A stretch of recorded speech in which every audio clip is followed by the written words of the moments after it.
Saudara-saudari yang dikasihi Tuhan, refleksi kita kali ini diawali dengan pembacaan dari Injil Matius bab 5 ayat 17 sampai 20. Dalam khotbah di bukit, Yesus bersabda, "Janganlah kamu menyangka bahwa aku datang untuk meniadakan hukum Taurat atau kitab para nabi. Aku datang bukan untuk meniadakannya, melainkan untuk menggenapinya. Karena aku berkata kepadamu, sesungguhnya selama belum lenyap langit dan bumi ini, satu iota atau satu titik pun tidak akan ditiadakan dari hukum Taurat sebelum semuanya terjadi. Karena itu, siapa yang meniadakan salah satu perintah hukum Taurat, sekalipun yang paling kecil, dan mengajarkannya demikian kepada orang lain, ia akan menduduki tempat yang paling rendah di dalam kerajaan surga.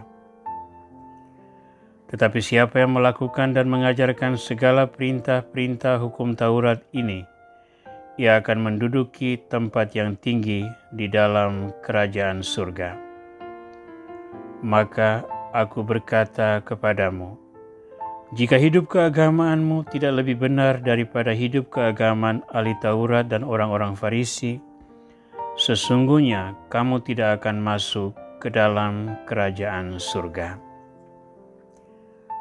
Tuhan Yesus Kristus, Engkau menyadarkan kami bahwa firman Tuhan tetap terjadi dalam berbagai cara untuk menyadarkan umat manusia akan pentingnya hidup lurus di hadapan Tuhan.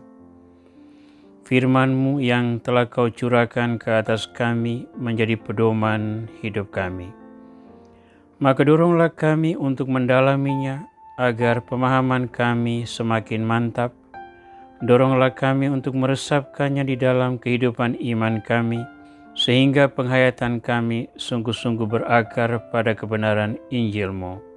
Dan kuatkanlah kami untuk mewujudkannya dalam pelayanan setiap hari, sehingga firman-Mu menjadi benih subur yang menghasilkan buah-buah kehidupan di tengah masyarakat. Engkau yang hidup dan berkuasa bersama dengan Bapa dan Roh Kudus, kini dan sepanjang masa. Amin. Saudara, kesempatan berkhotbah di depan para murid pada awal karyanya ini telah memberi peluang kepada Yesus untuk memetakan pedoman-pedoman dasar bagaimana mencapai kerajaan Allah. Orang-orang Yahudi sesungguhnya sudah memiliki pedoman yang diwahyukan Tuhan yang tertera di dalam kitab-kitab Taurat dan kitab-kitab para nabi. Yesus menyadari penuh kekayaan rohania yang tertera di dalam kitab-kitab tersebut, sehingga orang-orang yang sungguh menghayati nilai-nilai iman yang tercakup di dalamnya akan menjadi manusia yang dibenarkan Tuhan. Namun praktek hidup yang dihadapi Yesus adalah orang-orang yang menduduki kuasa untuk mengajarkannya kepada umat, seringkali memanipulasi situasi demi keuntungannya sendiri. Orang-orang Farisi dan ahli-ahli Taurat rata-rata orang terpelajar dan memiliki pengetahuan yang luas tentang hukum Taurat dan kitab-kitab para nabi. Mereka memahami bahwa sebagai orang yang berkuasa mengajar, mereka memiliki banyak hak khusus yang dihormati oleh orang-orang kebanyakan. Maka sesungguhnya tugas mengajar itu menjadi medium yang sangat tepat untuk menyebarkan firman Tuhan ke dalam kehidupan orang-orang di sekitarnya. Namun praktek hidup kaum Farisi dan ahli-ahli Taurat telah menunjukkan bahwa mereka memanipulasi hak-hak khususnya itu untuk mencapai kekayaan, kekuasaan, popularitas, dan sebagainya. Tetapi hidup mereka mencerminkan kemunafikan, bahkan mereka menindas orang-orang yang lemah dan merampas hak-hak orang kebanyakan untuk memuaskan egoisme mereka sendiri. Kristus mengingatkan para murid untuk menghindari hal-hal tersebut. Mereka harus mempelajari firman Tuhan yang tertera di dalam hukum-hukum Taurat dan kitab-kitab para nabi tersebut. Mereka harus mempelajari kebijakan-kebijakan yang terurai dari kitab-kitab tersebut berdasarkan pengajaran para ahli Taurat yang menduduki kursi Musa. Namun Kristus menghendaki para murid untuk melangkah melewati pengetahuan tersebut. Mereka harus membangun satu komunikasi yang intensif dengan Tuhan, sehingga nilai-nilai yang diurai dari hukum Taurat dan kitab-kitab para nabi menjadi sumber inspirasi yang meneguhkan, agar para murid sungguh-sungguh menanamkan nilai-nilai kebenaran firman yang membuat hidup umat manusia dipenuhi oleh damai dan sukacita, keadilan dan kebenaran, yang membuat setiap orang berharga di mata Tuhan karena hak-haknya dipenuhi. Perjuangan inilah yang akan mewarnai kehidupan para murid di masa depan, dan Yesus mengingatkan mereka untuk melakukan demikian. Kita bisa mengakomodasi pemahaman ini ke dalam gerakan adorasi yang kini kita jalankan.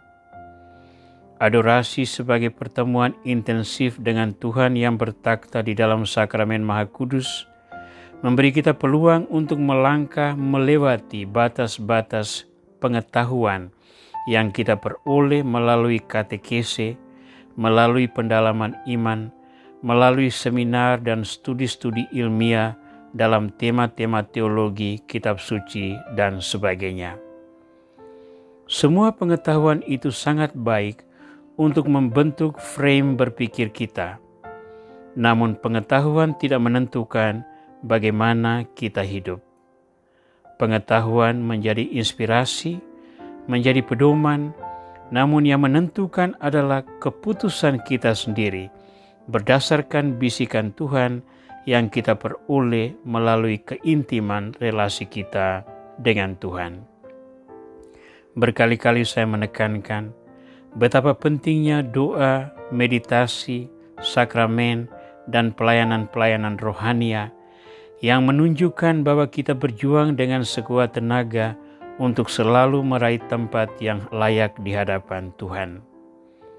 Kita semua berupaya agar kita tidak sekedar menjadi seorang Kristiani yang aktif, tetapi seorang Kristiani yang aktif dan mencintai orang-orang di sekitar. Karena dengan cara itulah kita membawa firman Tuhan menjadi ciri khas seluruh masyarakat yang kita layani.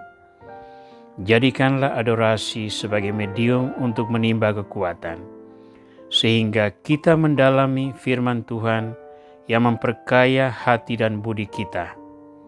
Tetapi kita juga menemukan bisikan Tuhan yang membuat kita mengambil keputusan bagaimana melayani Tuhan secara lebih efektif di dalam pelayanan kepada sesama. Tuhan Yesus Kristus, sertailah kami dalam kehidupan sehari-hari, agar kami mampu menjembatani firman-Mu yang mengandung kebenaran dengan kehidupan sosial yang penuh dengan tantangan. Semoga berkat inspirasi dan peneguhan yang datang dari kemurahan hati-Mu, kami selalu dapat menemukan jalan yang tepat untuk membahasakan firman-Mu pembawa keselamatan kepada sesama kami dan mengungkapkan cinta-Mu dalam pelayanan konkret yang membaharui hidup banyak orang. Jadikanlah hidup kami pujian bagi keagungan nama-Mu, kini dan sepanjang masa. Amin.